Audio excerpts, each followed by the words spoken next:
చట్టాల అమలుతో భారతీయ ఉద్యోగ రంగంలో విప్లవాత్మక మార్పులు రానున్నాయి. ఈ మార్పుల ప్రధాన ఉద్దేశం ఉద్యోగుల సామాజిక భద్రతను పెంచడం, పని ప్రదేశాల్లో మెరుగైన వాతావరణాన్ని కల్పించడం.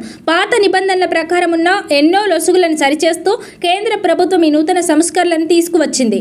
ముఖ్యంగా వేతన నిర్మాణం మారడం వల్ల ఉద్యోగి రిటైర్మెంట్ ప్రయోజనాలు మెరుగుపడతాయి. గతంలో కంటే స్పష్టమైన నిబంధనలతో కంపెనీల జవాబుదారీతనాన్ని పెంచుతూ ఉద్యోగ హక్కులకు పెద్దపీట వేయడం ఈ చట్టాల వెనుక ఉన్న అసలు లక్ష్యం. ప్రతి ఉద్యోగి తన జీతం, సెలవులు, సెటిల్మెంట్ల విషయంలో ప్రభుత్వం కల్పిస్తున్న ఈ కొత్త సౌలభ్యాలను తెలుసుకోవడం ఎంతో అవసరం. ఈ కొత్త నిబంధనల వల్ల కలిగే ప్రధాన మార్పులను పరిశీలిస్తే మొదటగా వేతన నిర్మాణంలో భారీ మార్పు చోటు చేసుకుంది. పాత నిబంధనల ప్రకారం బేసిక్ శాలరీ కనీసం 30% ఉండగా కొత్త రూల్స్ ప్రకారం ఇది సిటీసీలో కనీసం 50% ఉండాలి. దీనివల్ల ప్రతి నెల కట్టయ్యే పీఎఫ్ పెరుగుతుంది. ఫలితంగా భవిష్యత్తులో ఉద్యోగికి అందే రిటైర్మెంట్ ఫండ్ మరింత బలంగా ఉంటుంది.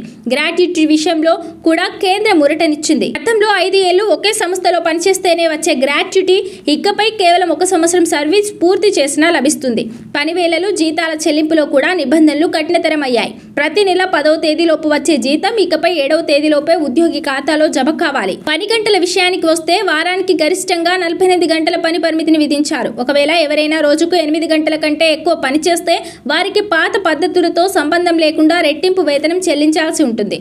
అన్నిటికంటే ముఖ్యంగా ఉద్యోగం వదిలేసినప్పుడు ఇచ్చే ఫుల్ అండ్ ఫైనల్ సెటిల్మెంట్లు పాత చట్టాల మాదిరిగా నెలల తరబడి ఆలస్యం చేయకుండా కేవలం 2 పని దినాల్లో పూర్తి చేయాలని ఈ కొత్త చట్టం స్పష్టం చేసింది. ఇవన్నీ కలిపి ఒక సామాన్య ఉద్యోగికి మెరుగైన ఆర్థిక భరోసాను కల్పిస్తాయి. కేంద్ర ప్రభుత్వం ఈ చట్టాలను 2026 ఏప్రిల్ 1 నుంచి అమల్లోకి తీసుకురావాలని లక్ష్యంగా పెట్టుకున్నప్పటికీ క్షేత్రస్థాయిలో పూర్తిస్థాయి అమలుకు సంబంధించి కొన్ని రాష్ట్రాల్లో ఇంకా తుది నోటిఫికేషన్లు వెలువడాల్సి ఉంది. వచ్చే నెల నుంచి ఇవి అమల్లోకి వచ్చే అవకాశాలు ఉన్నాయి.